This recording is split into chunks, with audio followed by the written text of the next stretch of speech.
आबिदन के कयो रब अंधो विजेता उंझायो नने में सदो अजब फातिमा हसनैन जी नियाणी सची सैयद सकलैन जी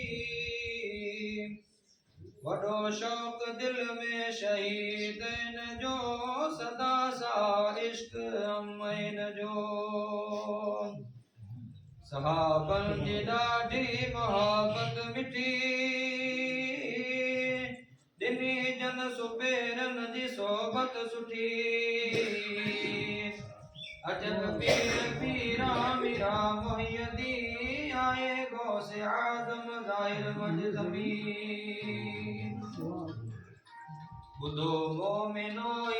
रिवायत अजीब बुधाए अवां के जतोई गरीब बुधो खबर पीर मुरसल मेहरबान जी पढ़न दे होई रमजान जी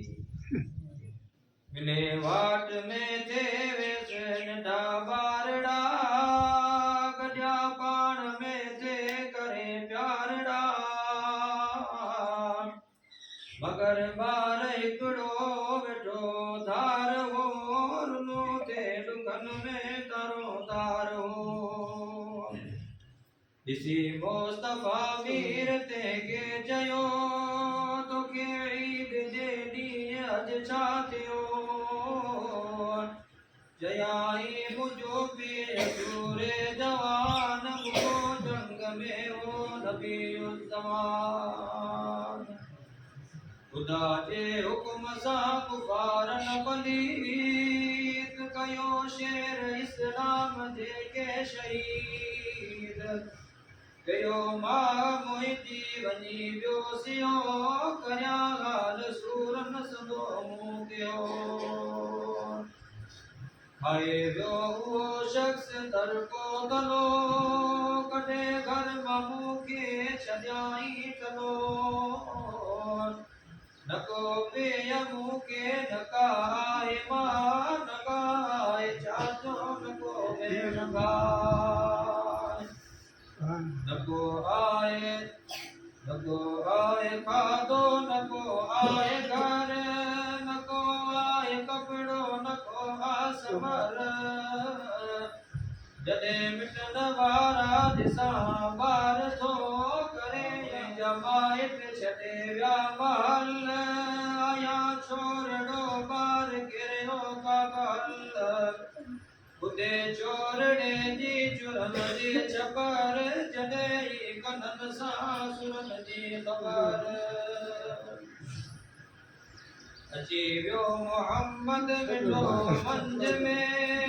विहारई के वठी हंश में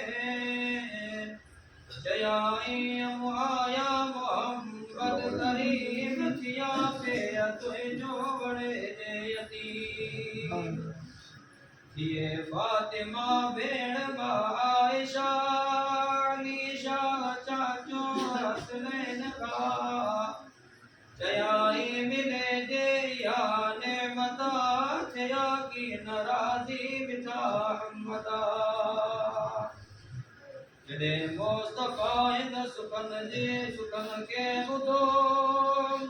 वठी घर में आयसि ख़ुशी सां सिंधो रकाया तंहिंखे वॻा मीर जाम खरायई तंहिंखे अजब ख़ुशताम खाई खूब छोकर जॾहिं ख़ुशि थियो ख़ुशी मां खिलंदे आयो पुछंदो इमामन जा थड़ा जुम्बस मां जुगार कंदा मीर ते आयसि मरहबा ॾिसी हाल छोकर जो छोकर विया रात विसरी अजब में पिया पुछाऊंसि प्यारा अदा कर ख़बर रुए तो अॻे किने तो हींअर चयाई अॻे थियसि बुखन में मुयसि हींअर ताम खाई घणो ख़ुशि थियसि अगे जान मुझी हुई लगी यर व्यसहाने बदन ते रंगी अगे कौन हो पे होय रस यतीम यर पे मुझो मोहम्मद करीम अगे कान मोके हुई भेण मायर